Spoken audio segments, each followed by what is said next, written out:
teman-teman, saya sudah siap mengikuti ANBK. Sebelum masuk ruangan, jangan lupa pakai masker, cuci tangan dengan sabun pada air mengalir atau hand sanitizer, dan jangan lupa jaga jarak.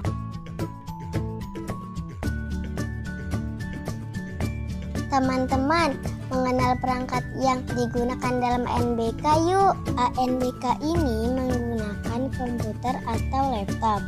Yang bagian-bagiannya, 1. Ini adalah monitor untuk menampilkan hasil proses dari komputer dalam bentuk teks, gambar, ataupun video secara visual. 2. Keyboard sebagai papan ketik yang terdiri atas tombol ketik berisi huruf, angka, serta simbol-simbol. Bagian khusus angka berisi angka yang disusun mirip kalkulator. Untuk membuat huruf besar, tekan tombol caps lock. Untuk menghapus, tekan tombol backspace. Untuk memberi jarak antar kata, tekan tombol space yang bentuknya panjang. Dan untuk ke baris baru, tekan tombol enter.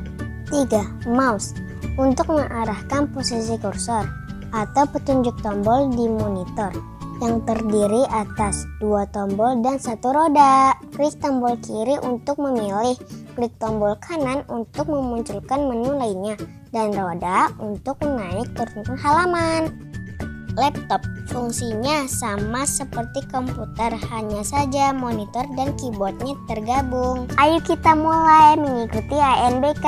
Perhatikan dan ikuti petunjuk dari pengawas ruang, dan jangan lupa berdoa sebelum mengerjakan. Halo, saya pengawas ruang. Dengarkan petunjuk ibu ya. Pertama, masukkan username dan password yang terdapat pada kartu peserta. Berikutnya, klik tombol login. Jika username dan password benar, maka akan muncul konfirmasi data peserta. Isikan nama peserta dengan nama kamu, tanggal lahir, dan token yang diberikan oleh proktor. Klik submit. Jika data yang diisikan benar, maka akan muncul halaman konfirmasi tes. Klik mulai. Setelah kalian klik mulai, kalian akan masuk ke halaman soal. Pada halaman soal ada beberapa fitur yang harus kalian kenal. Yang pertama, di pojok kiri atas ada nomor soal.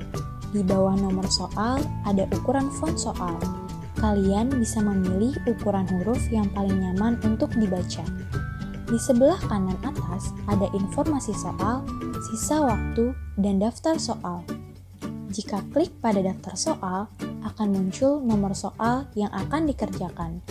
Pada nomor-nomor soal tersebut akan berwarna sesuai dengan tahap pengerjaan soal.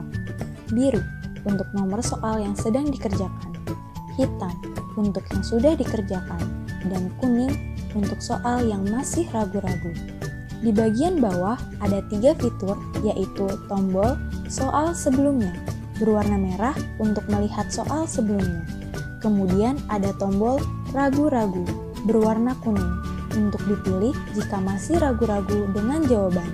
Lalu ada tombol soal berikutnya berwarna biru yang harus dipilih untuk menjawab soal berikutnya. Pada ANBK, untuk soal yang diberikan bermacam-macam, mulai dari pilihan ganda kompleks, soal benar salah, isian singkat, uraian, dan menjodohkan.